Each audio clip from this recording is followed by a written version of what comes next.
Hey, shoutout mga kabalbas, good morning! Ayan, para sa ngayong araw na ito, sa video ito, aking ipapakita sa inyo itong napakagandang Air Jordan 1 alternate bread toe. Nakita nyo ang colorway niya, no? Dahil magpapasko na.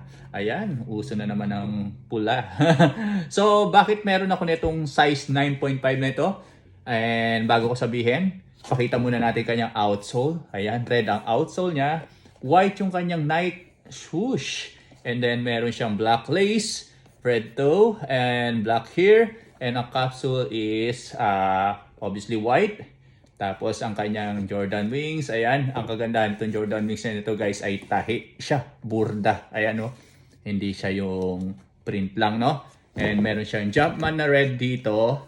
Tapos ang insole niya is black with the Jumpman. And ang kanyang, nakita niyo pagka-leather niya mga kabalbas, ang lupit. At syempre, ang amoy. Kailangan inaamoy yan. Dati dinidilaan to. Pero ngayon inaamoy. Inaamoy lang. Dati para daw malaman siya kung authentic, didilaan mo.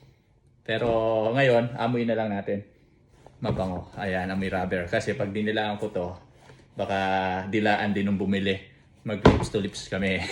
Anyway, 9.5 to. At ito isa lang to, no? 9.5. At hindi ko na ito ibebenta dahil sold out na po to. At order po ito ng ating client na nagpapatago sa pangalang Tit. At ang kanyang size 9.5. So kilala niyo na siya, no? 9.5 kung sino yung nag-order sa akin 9.5. At hindi ito yung first time niyang nag-order. Pang-anim na niya yata to if I'm not mistaken. Check natin. At regular customer natin yan since last year. At meron pa siyang parating na Nike Dunk sa Pilipinas. Meron pa siyang mga dalawang sapatos yata na nasa akin na nandun na sa Pinas, no? And ito yung pangatlo. At nagpapahanap pa siya ng Cardinal Red, imagine. Pero ito, 9.5 Air Jordan 1. Alternate red toe, napakalupit, napakaganda, napakasarap pamporma, lalo na kung naka-short ka lang, naka-medyas ka na Nike rin, no? Na black or white or red na medyas, ang ganda. Tapos, at paborito niya ang red. Kaya puro may red ang kanyang in-order. So, meron din tayo rito, Jordan 1 Low Bulls. Ito naman ang tinatawag na Bulls colorway. Ayan. So makikita niyo naman ang kaiba niya, no? Pareho naman sila ng red, white, and black. Mas marami lang tong white at mas marami to. Ay, yung kanyang Nike swoosh is red. Ito is white. Isang kanyang likod is black and red yung isa. Tapos ayan yung kanyang harap. Okay.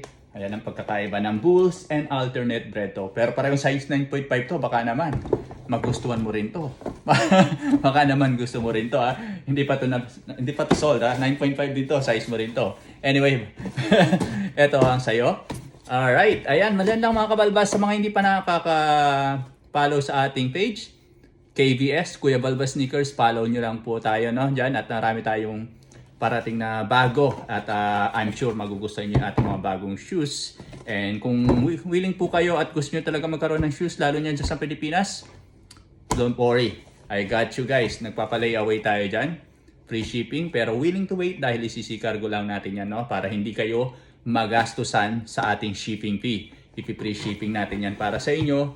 At hindi pa kayo mahihirapang magbayad dahil ililay away natin. Anyway, okay? At sa mga nandito sa Canada at nais mag-order, ayan, follow nyo lang po ako sa aking page sa Kuya Balbas Sneakers. And check kung ano po yung ating size na available. Tapos let's talk. Ayan. Alright mga kabalbas, this is your Kuya Balbas Sneakers. Shout out! Shh.